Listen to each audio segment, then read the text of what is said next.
Well, g'day, curd nerds. Welcome to another show, and we will wait for people to turn up. And we got MJ, and obviously I was second to the stream while I was setting it up, and Kim's here as well, which is fantastic. Can somebody give me an audio check to make sure that it's all working? I've got Martin. G'day, Martin. How are you?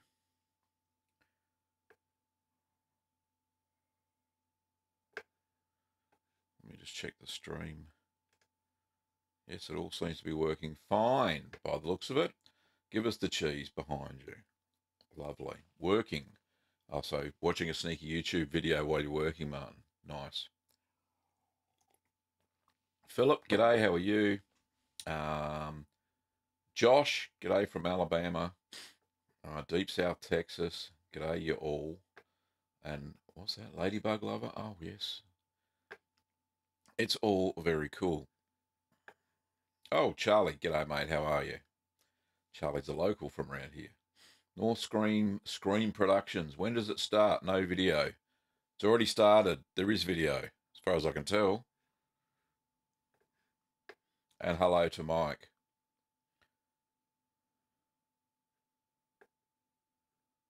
So, Kim, can you just confirm that it's all working okay?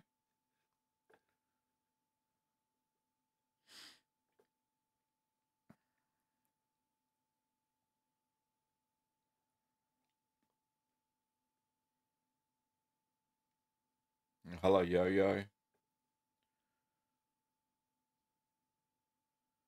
All right, nobody's complaining. Anyway, so let's get on with the show. Thanks, honey. Well, g'day, curd nerds. G'day, curd nerds. Well, g'day, curd nerds. Well, g'day, curd nerds. Well, g'day, curd nerds. Well, g'day, curd nerds.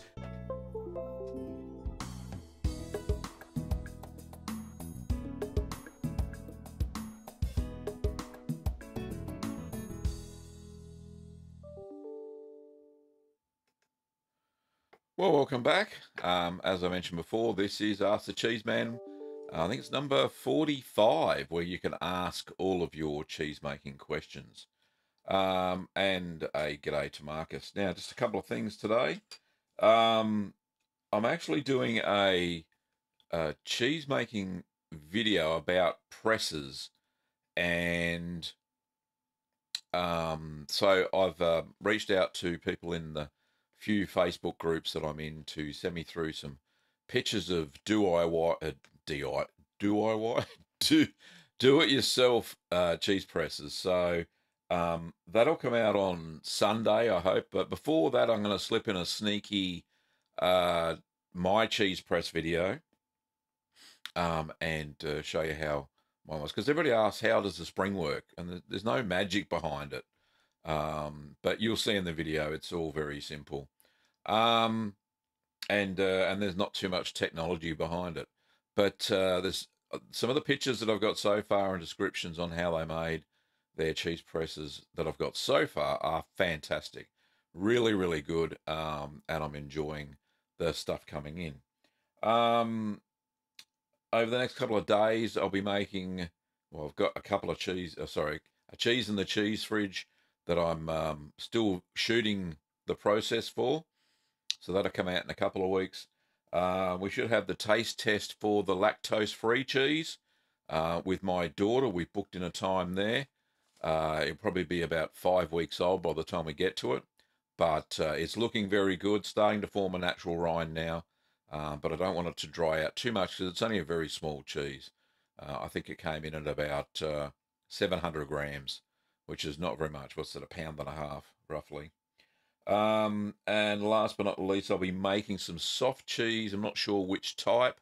And we're going to add some cranberries. And we placed an order with my cousin who lives over in Renmark in the Riverland in South Australia. And she runs a dried fruit business. The business is called Niche Fruits. I think it's only available on Facebook, so not sure why they haven't got an e-commerce store. But you've got an order in to make up some like a Christmas cheese type thing. So that'll be coming out soon, hopefully. Other than that, don't forget, during the show, we've got Super Chat. if you want to lend your support, which has been fantastic. And Kim's just said that the fruit's been shipped today, so that's fantastic. So it's super chat. I think it's little as I think it's $2 US, $5 Australian, something like that. It's a one-off payment. Um, and those proceeds go to keeping the show running every Wednesday morning, which is fantastic. Okay, so let's get on with the show, shall we? I think the first question we've got is from Martin, and Martin said, I've just made your cheddar and it's pressing at 50 pounds. However, I overslept and it went a full 12 hours without being retightened.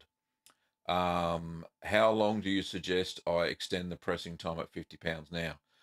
Well, cheddar's a bit of a tricky one. You've really got to close it up as tight as you can.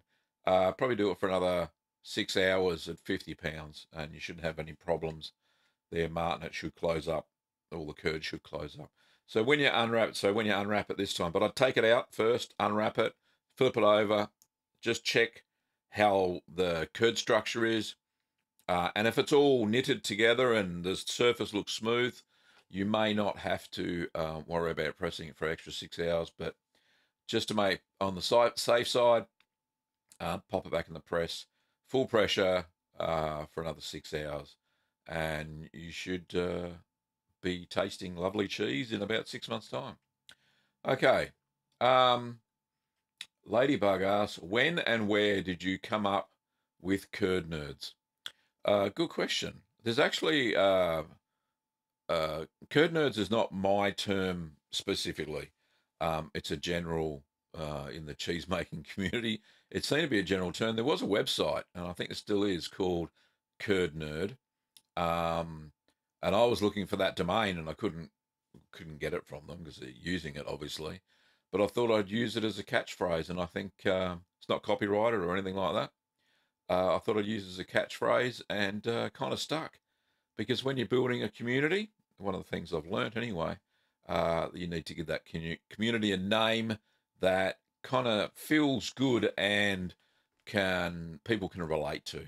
So that's why every video I start, G'day Curd Nerds, and we go from there. Anyway, lovely question. Thank you very much, Ladybug Lover. Bonesaw says, what's my favourite type of cheese? At the moment, I happened to stumble across yesterday a Gouda that's been matured for 12 months. Now, my Goudas turned out very nice, but I couldn't wait for the 12 months for them to ripen. So I found a wedge of a 12-month-old one, and we're going to try that today. So hopefully that'll become my favourite cheese. But anyway. Okay, Yo-Yo says, I want a cheese press, but they are expensive. Where can I buy an inexpensive cheese press? Thank you. There's no such thing as an inexpensive cheese press unless you make it yourself. And as I said, the videos, next couple of videos are going to be about cheese presses. So the one we sell, I think it's about $109, something like that, Australian, which I think converts to about $80 US. But then you've got to add shipping on top of that. But if you make it yourself, then you can make them fairly cheap. Anyway, Martin said, I may be wrong, but isn't all hard cheese lactose free? Marcus, no, all hard cheese is not lactose free. There's always some lactose left. Doesn't always get converted by the bacteria. They have a lot less lactose left in them. So cheeses that have been aged for up to a year, you're lucky if you got 5%, but even that for some lactose intolerant people is too much. So that's the reason people have been asking why, can I make lactose-free milk? And lactose-free milk. Of course you can. That's in the factory. Can you make lactose-free cheese? And I thought, well, give it a go. I want to see what it tastes like, because hopefully the starter cultures did convert some of the glucose and galactose into lactic acid to give it a little bit of a sharper flavour. And hopefully it's not too sweet. Anyway. Yes, Kim said, what is Kim's favourite? Oh, sorry. Bonesaw Kim, what is his favourite type of cheese? All of them, that'll be. And Kim said, I hope the chocolate doesn't melt the pears. Yeah, she's getting some chocolate coated um, dried pears. Anyway, Israel says, have you noticed your cheese was a little bit off? Would you still wait for the whole maturing process? If you want to know, it depends on what you mean by off. If it smells funny and doesn't smell like, if it smells rotten, then no extra time aging will fix it. Um, if it just has a cheesy smell, a really strong cheesy smell, then yeah, mature it for the whole period, and go from there. Mike says, I have a very sharp cheese. I like a very sharp cheese, so I added lipase to a cheddar recipe. Will this work, or will it turn out with a funny flavour?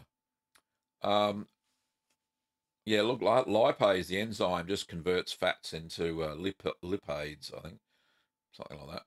And it does change the flavour of the cheese. I think it'll be okay. It just won't taste like cheddar.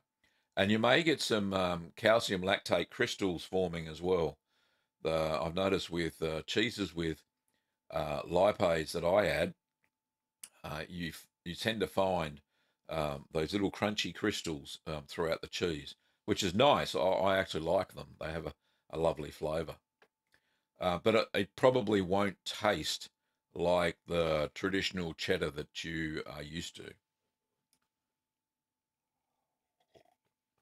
Okay, so next question is from Ladybug Lover. What inspired me to make cheese? Well, good question. I basically wanted to know where my food came from, and I wasn't sure about. Certainly was sure about processed cheese was rubbish and shouldn't be fed to farm animals, let alone humans. So I wanted to try and make my own cheese. I was going through a process of growing our own food, preserving our produce, canning, and all that sort of stuff. So I wanted to take the next step and try and source some local milk and make some local cheese. So that's kind of what inspired me to move along. Deep South Texas asked if I reuse brine used on cheese made with propionic shamani, am I safe from infecting other cheese with PS? Yeah, usually. So what I do there, Deep South Texas, if I've used the brine for any sort of bloomy cheese or like you mentioned, propionic shamani, which actually creates the nutty flavour in some alpine cheeses and creates the eyes, I just simply boil a brine, bring it to the boil, and then let it cool down at room temperature, and then you can use it again safely, because all of the bacteria will be killed. And make sure you skim off any cheesy bits. And it's okay to use. I just use my brine over and over and over again until it gets like cloudy, and then I ditch it. Make a new batch. Salt's as cheap as chips. Okay, Martin says, I would guess you may need to experiment with different starter cultures to find an ideal species for lactose-free milk. Yeah, we'll have to. Time will tell. We'll see what that little Cafelli's like. Phillips says, "Hi Gavin, have you ever made raclette? I found a good recipe and it's the best melting cheese ever. Yeah, I experienced our first raclette at the Mould, a cheese festival that Kim and I went to, and there's a video somewhere. Kim might be able to find the link in time. But we had raclette and potatoes with some little green pickles and that sort of stuff. Very, very nice. But it was a very large round of cheese. And I think it probably would take 20, maybe 30 litres to make one raclette. And I probably wouldn't do justice to it, which is kind of why I'd stayed away from it, because it's a fairly flat cheese, but it looks like a lot of milk goes into it. But it is the best melting cheese, and it did taste absolutely fantastic. I will admit to that. Okay, Charlie's got a question. Recently got your book and found it very informative. One question: as I use pasteurized, homogenized milk, should I be using lipase to all cheeses? No, it's the calcium chloride, Charlie, that you should be adding to your milk. It's that adds back some more soluble calcium, so the rennet will actually set the curds properly. Lipase only needs to be added to um, uh, cheeses that are hard Italian cheeses, that sort of thing. The one that have a piquant flavour to them, a sharpness or a hotness to them. That's only time when you add lipase. So um, lipase, like or for instance, mozzarella is another cheese that I add lipase to as well. Okay. Crust says, what do you call a flying cheese? Curds of prey. Very nice. Zyro the Killer says, are you from Australia? Where else would I get this funky accent from? So the answer is yes. 6PSG, I just got lipase for mozzarella. Will it make crystals in it? No, it won't. I only mentioned the calcium lactate crystals because it takes over 10 months for them to develop in the older hard cheeses, the Italian hard cheeses. And some, I've seen them in Gouda. I know the piece of Gouda that I bought the other day's got some in it because I could see them. Romano that I've made and aged for 12 months. Even Manchego, which I've aged for 18 months, had calcium lactate crystals in them, which were absolutely fantastic. Okay. Michael, g'day, mate. How are you? And Kim's put a little link to the video. That's excellent. Ladybug Lover says, do you think in the future you might start making other things on your channel, like wine, to go with your cheese or maybe breads? I've often thought of that sort of thing, but I think purely because it's a cheese making channel, I don't want to, as the Ghostbusters said, cross the streams, because that'd be very bad. When you've got what I've learned is when you've got a themed YouTube channel, that's why people go there. It's because they're lovers of cheese, not wine, not bread, that sort of thing. If I was going to do that, I'd do that probably over on my vlog channel. I've got a vlog channel as well. It's just called Gavin Weber Vlog, and I'd do it on that channel. I'd probably cross promote at the end of one of my cheese videos, so that'll work out. But yeah, cool. Michelle, sorry, mate, I didn't. I'll have a look. Hang on, I had to go past. Right, Michelle said, I've made the queso fresco 2 times. Like you said in the video, it's dry. Have you fixed this? Is it in the pressing time or the pressing weights? Well, funny you should say that, Michelle. I'm going to make it tomorrow with the cranberries. So I'll probably press it a lot lighter. It was fairly heavily pressed because I don't want it dry. I want it to be fairly moist, break apart easily. It's going to have fruit in it. Fruit tends to suck the moisture out of cheese, dried fruit anyway. So yeah, I'll press it a little bit less. Okay. What have we got? Zero says, okay, have a good day. In my country, it's 23:16. Good night. Phillips said, which cheese would most benefit from good milk, and which would benefit the least? The milks that I used are unhomogenized Jersey milk, or the usual 4% store-bought stuff. Any comments? Yeah, I tend to use, well, all cheeses you should try and get the best milk you can. That's my going in position. However, for the cheese making courses that I run, we make soft cheeses, that sort of stuff. And I find that pasteurized homogenized milk of about 3.6% fat is okay. And so we make a really nice ricotta, a really nice paneer, and an extra stretchy mozzarella, quick mozzarella out of it. Using that kit up the background there. I've changed my props today. But the mozzarella and ricotta kit, and the students get to take those home. And the milk that we use is just standard store-bought stuff. However, for all the other cheeses that you see on the channel, I'm using unhomogenized milk with a fairly, well, not high content, about at least 3.8 to 4% fat. And try to use the best milk. So if I'm filming it for the first time, I want it to work. I want the curds to set. So anyway, so on to the next question. EO Max says, I have a lot of goat's milk and I want to make cheese, but I don't have all the ingredients you use like rennet. Can you tell me a simple way to make a delicious cheese without using vinegar or lemon? Let me think. Raw milk, you can make clabber cheese. Just search for that on the YouTube, on the Google machine. So yeah, clabber cheese. Basically, you're making the milk sour, and it forms its own curd and whey structure, which you basically hang in a bag, not in a bag, in a tight weave cheesecloth, and you've got yourself a form of soft cheese. That's the easiest way. So it's actually the native bacteria in the milk have converted the lactose into lactic acid all by itself and curdle the milk for you. However, there may be an issue with bad bacteria getting into that cheese. So I would, well, you can't make clabber with pasteurized milk because it just doesn't work. The bacteria are dead. Anyway, look up clabber and see if that suits your needs. Okay, Michelle says, please let me know, did I put a comment on that video? I'm not sure, Michelle.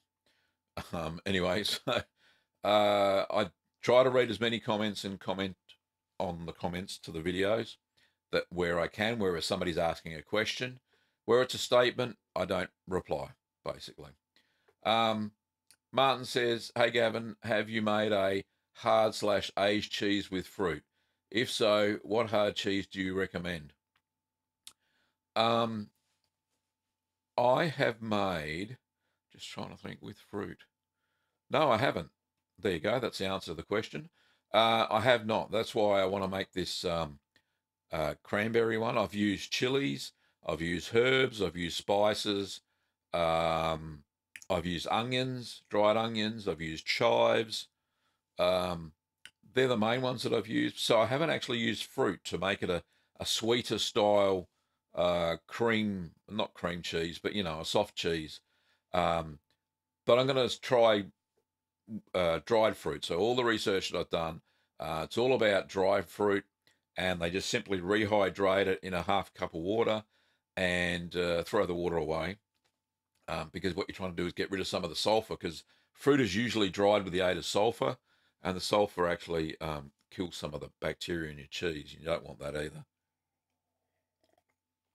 So I will be trying that. We've just ordered some dry fruit in, as I said before at the start of the show, from my cousin, Charmaine, who runs a little business called Niche Fruits. Anyway, I'll move on. As for hard cheeses that I'd put it in, maybe a white Stilton is one that I would try. Anyway, Ladybug Lover says, no, she didn't say that. She said, what makes camembert so smelly? Well, the penicillin in it converts the milk into one of the byproducts is ammonia. So you'll see that you get an ammonia type smell when you open up the ripening box to your camembert. That's what makes the smell. Sharon, g'day, how are you? Have you ever used a whey brine? How did you make it? Thanks. Yes, I have made whey brine for feta before. Basically, you just save the whey left over from your cheese making endeavor when you make, say, the feta or whatever. But you've got to test the pH of the brine. So you want to make it about, I think it's 5.3 to 5 pH. So you may need to add a little bit of vinegar to it. I always add if I'm using a whey brine, I don't add calcium chloride because there's enough calcium in it. You can usually see that in the whey. And as long as it's a balanced brine, then it should be fine. And actually add the salt to the brine. Same proportions that I add if I'm using water. Okay. Michelle asks, how long does whey last? I read another book that you have to use it within 3 hours. Yeah, if you're going to make ricotta out of it, you have to use it within 3 hours, because the protein structures break down as the whey rots. So yeah, if you're going to make whey ricotta, use it within 3 hours. If you would just want to drink it, then just put it in a bottle, and it'll last up to about 7 days. Is usually how long it's good for before it starts to sour by itself. Okay, Phillips says sherbet doesn't require anything apart from goat's milk and a sherbet starter. Very simple. Yeah, those I think the sherbet starter you're talking about, Phil, might be the one from our good friends at New England Cheesemaking Supply, or Co, whatever they're called. And I had a look at the contents of that sherbet starter. It actually has some rennet, some powdered rennet, along with the starter culture. So when you add that to it, it's actually renneting the cheese at the same time it's using a starter culture. So I always look at the contents of the packets that I'm using, and yeah, the sherbet starter, and I think they've got a creme fraiche or creme fraiche starter. Same thing. It's got a rennet in it, a powdered rennet in it, as well as the starter culture. But it is simple to use. Very simple to use indeed. George, how are you? How would you test milk for lactose content? I'm considering buying lactose enzyme from Amazon, then using it in some 4% low temp pasteurized unhomogenized milk. Okay, so what you do, the best way to test is to get some glucose testing strips, because as the enzyme lactase breaks down the lactose, it produces the two component sugars of glucose and galactose. Now, as you when you've added the lactase to the milk and it starts doing the conversion, then you'll see an increase in glucose. So you can check with a glucose test strip. That's the best way I can think of doing it. And I've seen a few videos on how people do that. They actually have to, you actually pass the milk over the lactase crystals, and yeah, it seems to work okay. Anyway, I hopefully that answered your question, George. Michelle says, sorry, the video on your queso fresco, I put a comment on it. Mexican markets are very moist and they sell it either in either whey or water. I can send you a pic. Please do, Michelle. That would be lovely. Okay. How does Swiss cheese get the holes in it? Well, once upon a time, my dad, funny bugger he is, said that the Swiss cheese gets the holes from mice. The mice eat the holes in the cheese. No, that's not true. What you add to the milk is, I'm having a laugh. I'm in the room by myself, laughing at myself. This doesn't feel very strange. You add to the milk a bacteria called propionic shamani, which not only adds the nutty flavour to your Swiss cheese, but it also creates CO2, and that expands as little bubbles, and that's how you get your holes in your Swiss cheese. A good question, though. Made me laugh. Gatuma. Hey, Gavin, have you ever thought about making a scamorza video or a smoked cheese video? Yes, I've thought of both. I was hoping over the summer that now the weather's a bit better. It's actually a bit too hot at the moment. It's going to be 32 Celsius today. That to use my barbecue as a cold smoker. So I'm going to try that on a wedge of cheese that I've made over the summer. There'll be a video about that. Scamorza is basically a stretch curd or a pasta filata cheese, and I think I'll add that to my repertoire of cheeses soon, and we'll give that a go. But thanks for the suggestion. Virginia has asked, after my cheese is aged the required amount of time, does it go in the fridge, or is it okay to leave the cheese in the cheese cave? Thank you, Gavin. You should try it at the time it's matured. Taste a piece.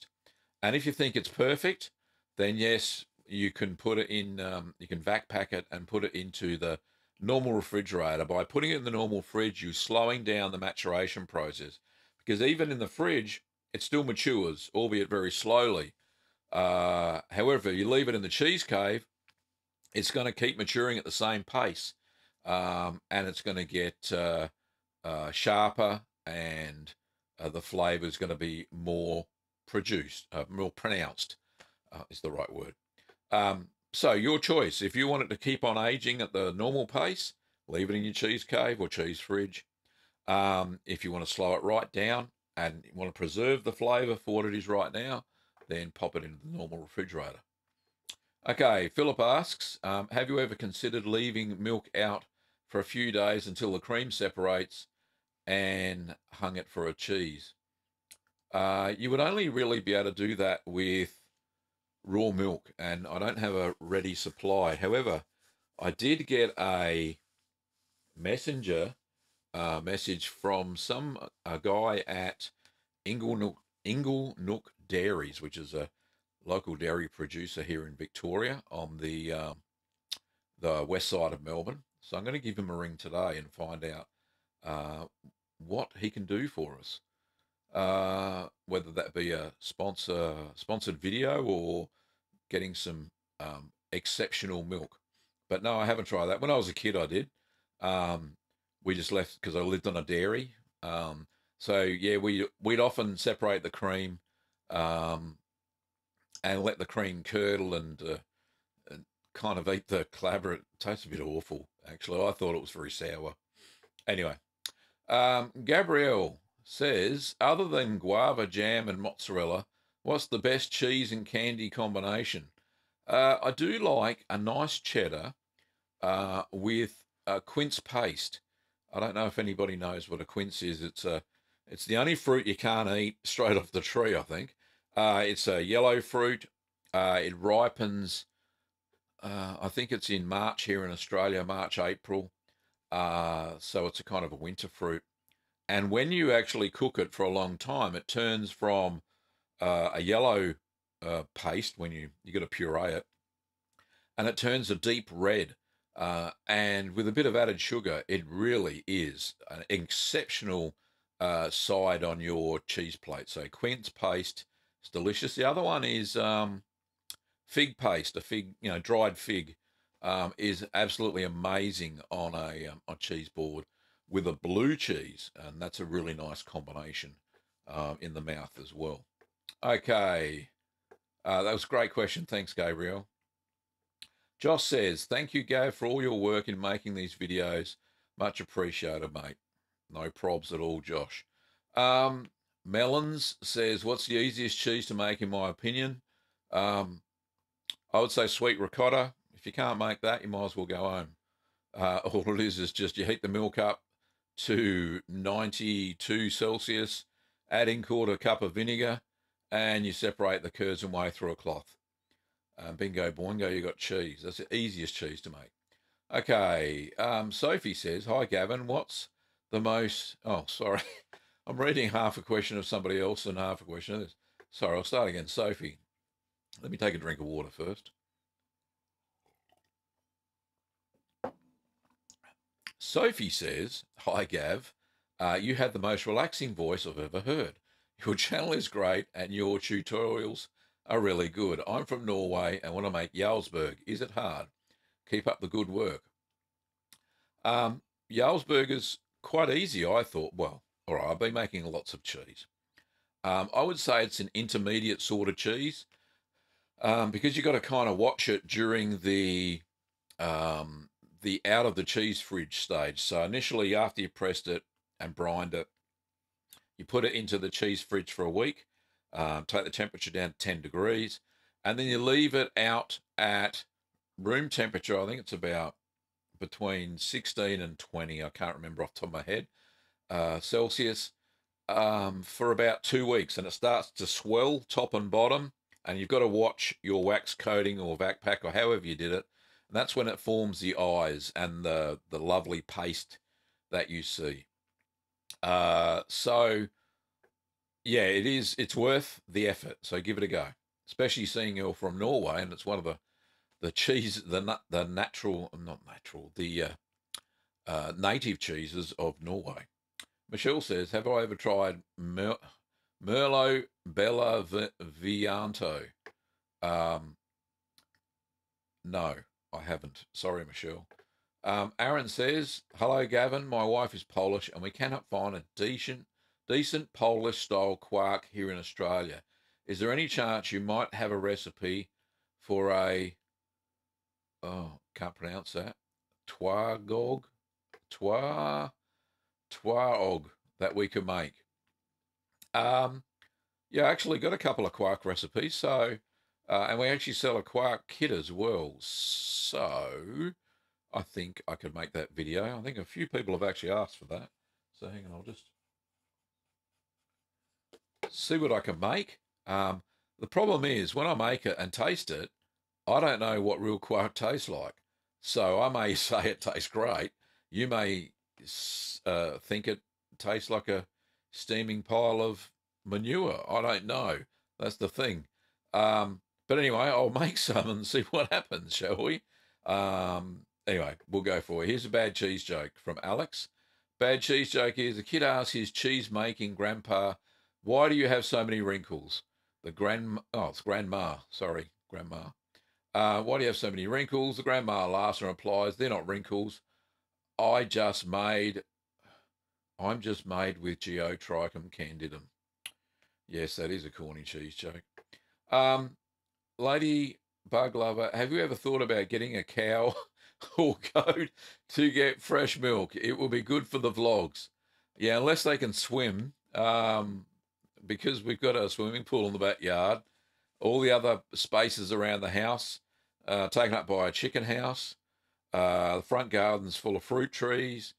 The other side of the garden's got a veggie patch. We've got no room left. There is no place for a cow to live or a goat. I could stake him to the nature strip, I suppose. There's a bit of grass there, but he'd be through. Sorry, would be through that in 10 seconds flat. So, no, not practical. It would be good if I had a bit of land. That would be quite good. But I live in a suburban house block in suburbia. So, no, I don't live on a farm or anything like that. MJ, nice to see you. Cheddar and quince paste is lush. Yes, it is. Um, Joa says, "Is there any substance that I can use to replace lipase in quick mozzarella?" Yeah, what you can do is, let me think. Let me have a think. All right, so my recipe, I normally use 4 litres of milk. So substitute 1 litre of that milk with goat's milk. So 3 litres cow's milk, 1 litre goat's milk. Goat's milk has a higher content of lipase in it than what cow's milk does, and you should get the same effect. So try that. There you go. Phillips says, "How would your 30-minute mozzarella turn out without lipase? Is it worth maturing?" Yeah, it still tastes great. I've tried it with and without. The lipase really doesn't kick in till about 12 hours after you made it anyway. So fresh, straight out of the microwave, all stretched and out of the ice water, it tastes creamy and milky. But the next day, that's when you get the sharpness from the lipase. So you don't really miss anything in the first, 12 hours if you want to eat it straight away as fresh mozzarella. But it is well worth the wait. But like I said with Joa's question, just add a litre of goat's milk and you should get the same effect. Kim says, "You make me laugh." Yes, thanks, darling. I'm a crazy man. The Stubbs says, "Hi from Canada." G'day, mate. Joshua says, "I don't make cheese all the time, but when I need to know something, this channel is my guide." It's a bit like a cheese encyclopedia, isn't it? I've kind of likened it. I don't know if anybody's seen that movie, Julie and Julia, where this lady writes a blog in the US and she tries to cook every recipe in Julia Child's cookbook. I kind of see myself kind of doing that, but with every cookbook that I can get my hands on, like those ones over there. going through and trying to make every cheese. So yeah, kind of funny like that. Anyway, it's a great little movie if you want to watch it. Julie and Julia, I think it's called. You'll have a tear in your eye at the end. It's very good. Okay, Sharon says, have you tasted traditional skier? I think it's from Iceland. What is it like? No, I haven't tasted it, unfortunately. A lot of these traditional cheeses don't get exported, so I rarely have a chance to taste those sorts of cheese unless I travel around a bit, which we don't tend to do, not during the summer anyway, because it's just too hot here. Hamid says, "Hi Gavin, how much rennet do you need for 10 litres of milk?" Well, that's a trick question, right? Because it all depends on the type of rennet you're using.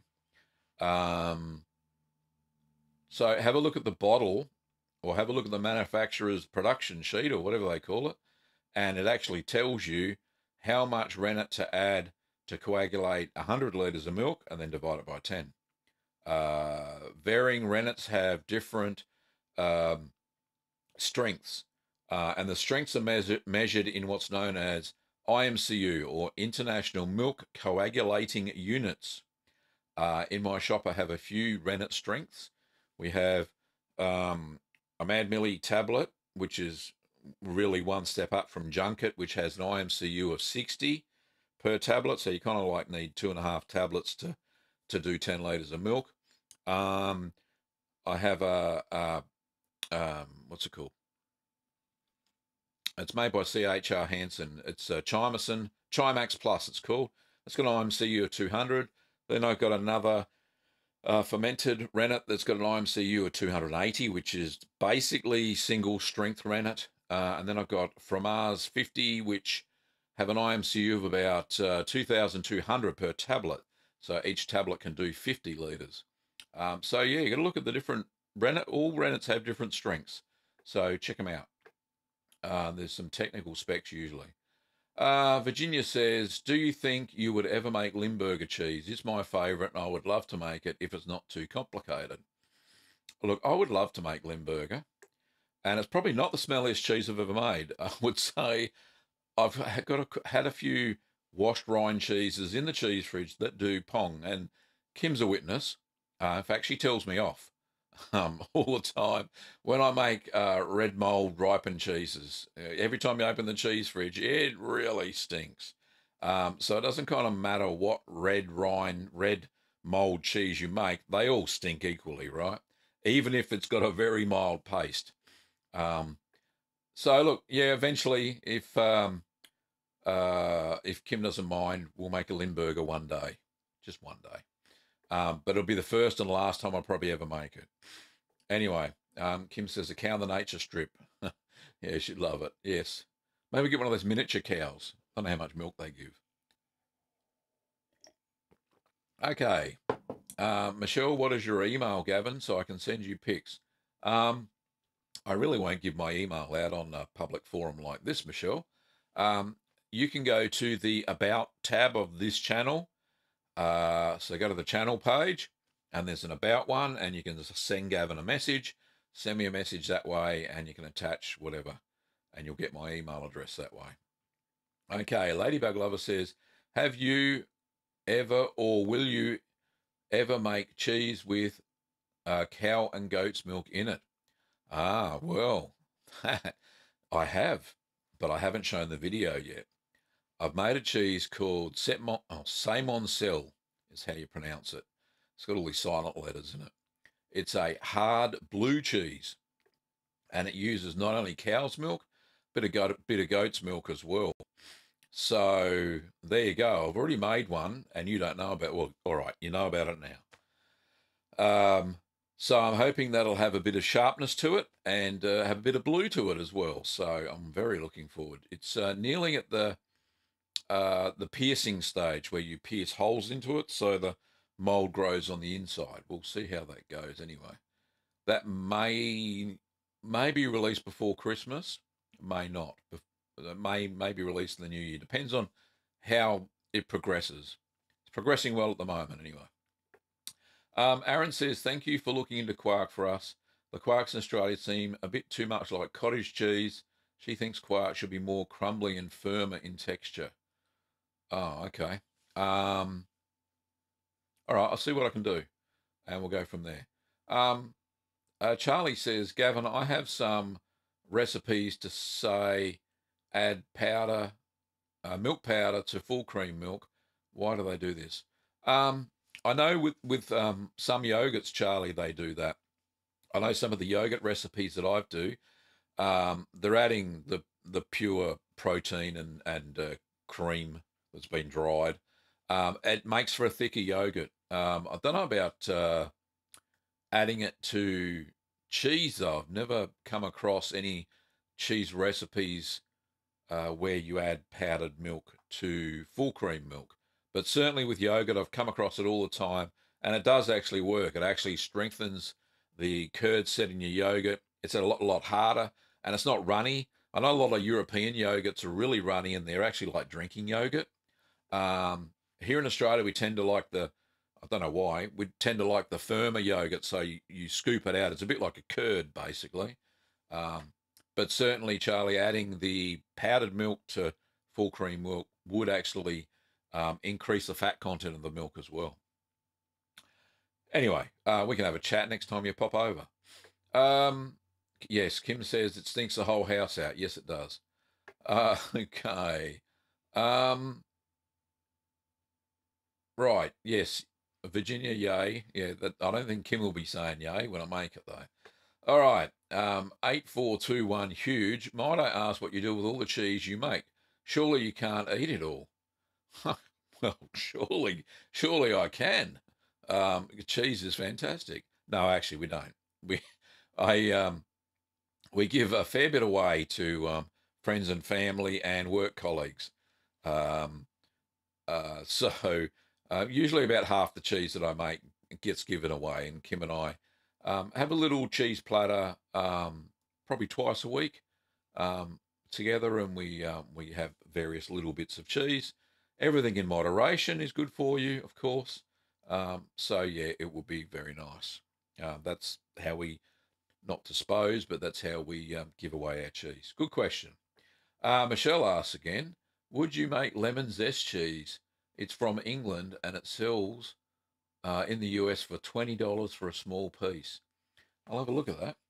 It's very intriguing. I've got lots of lemons on the tree that I grew. Lemon zest cheese. Thanks for the suggestion, Michelle.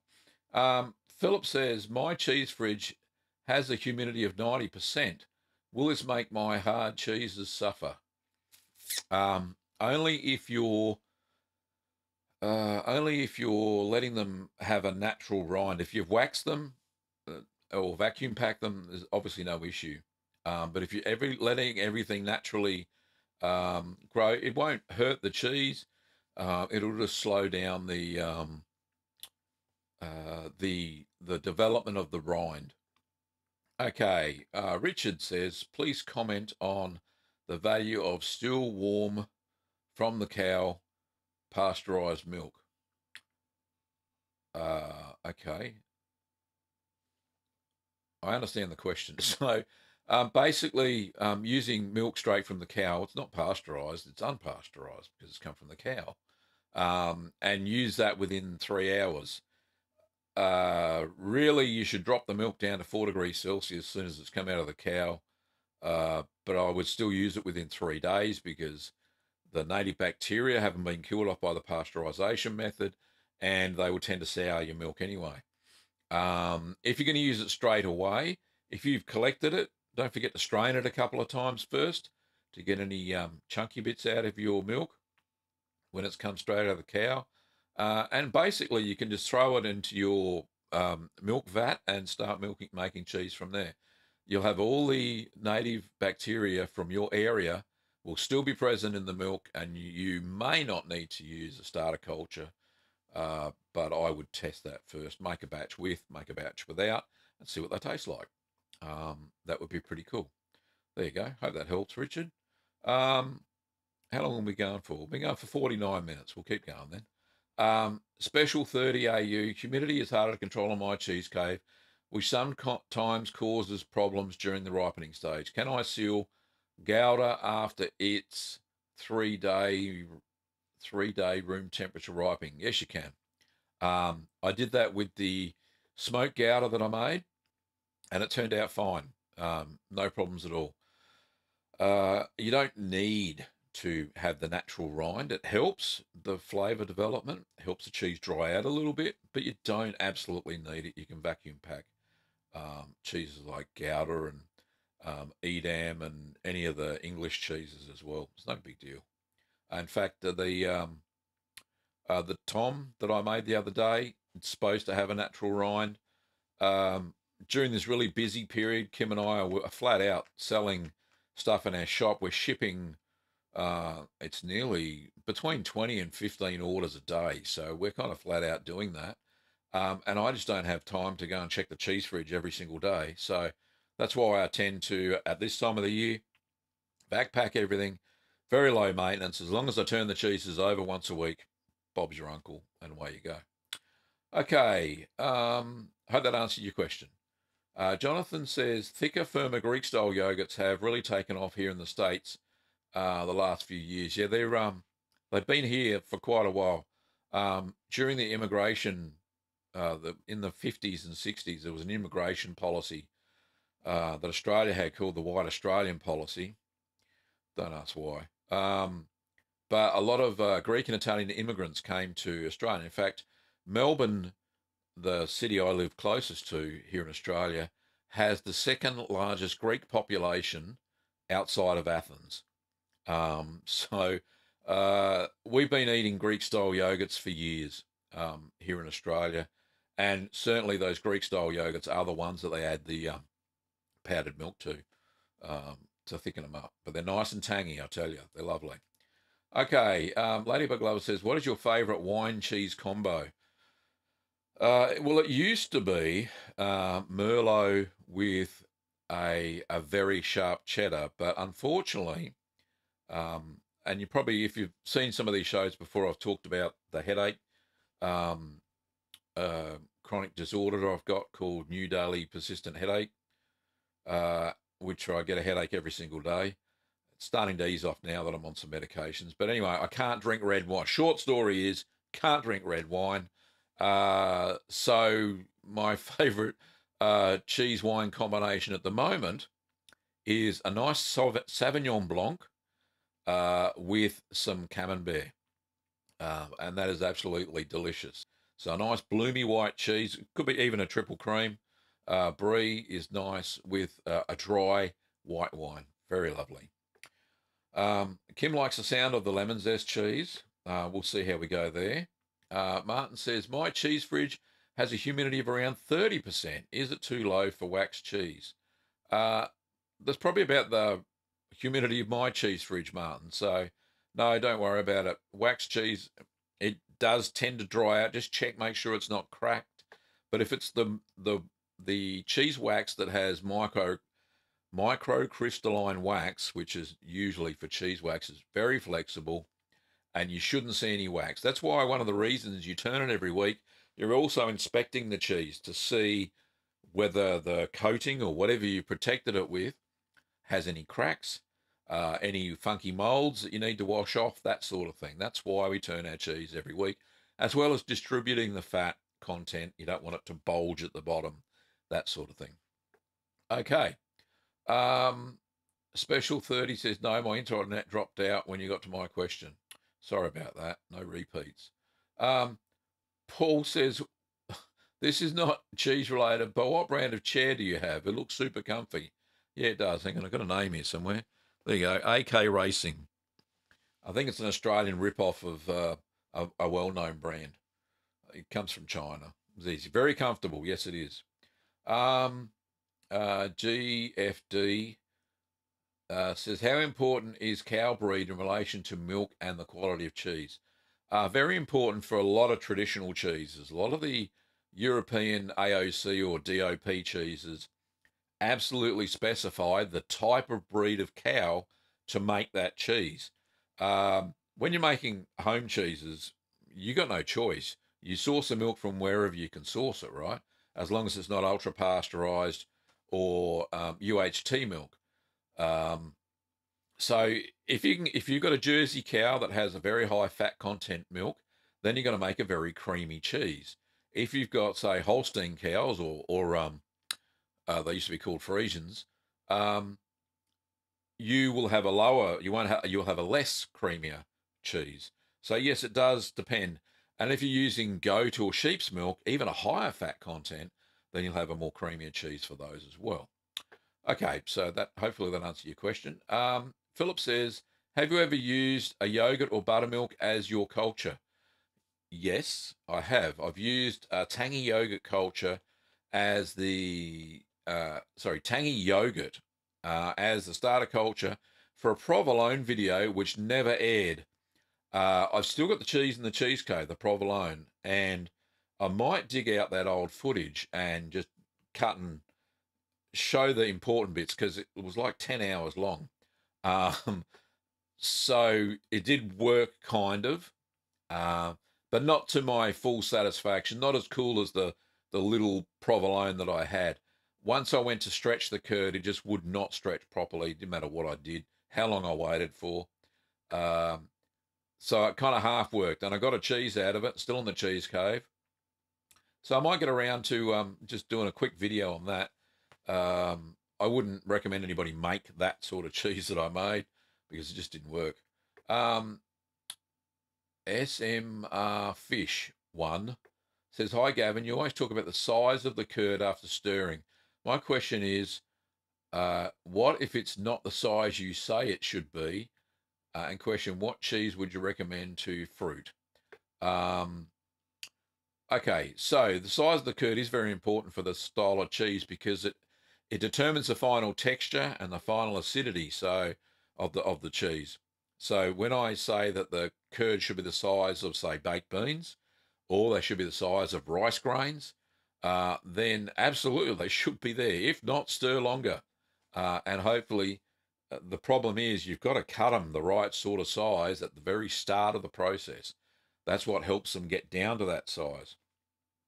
As long as when you pick up a handful of curds, and you probably see me do that quite often, pick up a handful of curds, squeeze them into a ball. If they stay in the ball shape and don't just fall apart, and then you press them with your thumb and then it does fall apart, you know the curds are ready to press. So try that and see how that goes. Okay, Michelle Kim sending something. Anyway, Sam says, love you, my Lord Gavin. Thank you very much. Kim says, it's not a rip-off. It costs a lot of money, darling. I can't understand what the context is. I must have just skipped. I missed that. Sorry, honey. Okay, we're approaching nearly the top of the hour. Couple of questions, and that's about it. Ladybug Lover says, if you only have one cheese to make and eat, what would it be? I couldn't do it. I would never put myself in that situation. Where can we buy your cheese, says Sam. Unfortunately not. I'm not licensed by Dairy Australia. That's why I make videos, so other people can make the cheeses that I show, that I make. So no, I can't sell it. Is it possible to age cheese too long? Yeah, definitely, especially when it comes down to things like bloomy cheeses and blue cheeses. If say camembert, if you ripen them more than 4 weeks, they're going to stink and they're going to be runny as hell, and they're not going to work. So yes, you can ripen cheese too long. Okay, Special 30AU says, you mentioned microwave for mozzarella. Can you explain the technique? I do have hot water, but would love a microwave. There's a video on it. I don't know if, oh, Kim talking about the chair. Right. It's not a rip-off. It costs a lot of money. No, I mean a rip-off of a brand, Kim. Sorry, the question, microwave. Yeah, look, there's a video called Quick Mozzarella. Go and have a look. And that's exactly how I do it. And last question, T. Sir Boss says, what can I do if my salt water turns into something like mucus? Wash the cheese with vinegar. Or, wash the cheese with vinegar or throw it away. I don't understand the question, unfortunately. What can I do if my salt water...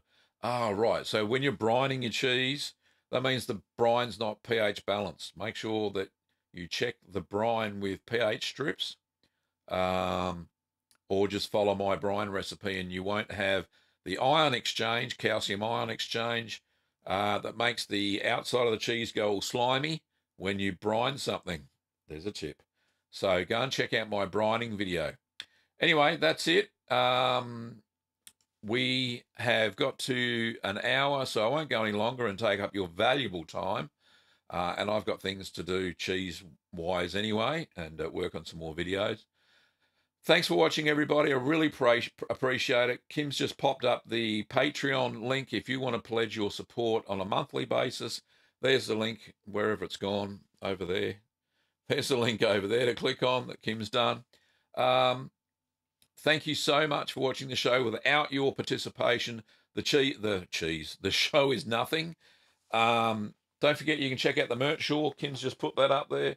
You get your certified Curd Nerd t-shirt and cup. And don't forget that we sell all the kits, like those ones up there and behind, over at Little Green, out of focus, littlegreenworkshops.com.au. Thank you very much, everybody, and we will see you the same cheesy time and the same cheesy channel next week. Well, g'day, Curd Nerds. G'day, Curd Nerds. Well, g'day, Curd Nerds. Well, g'day, Curd Nerds. Well, g'day, Curd Nerds. Well, g'day, Curd Nerds.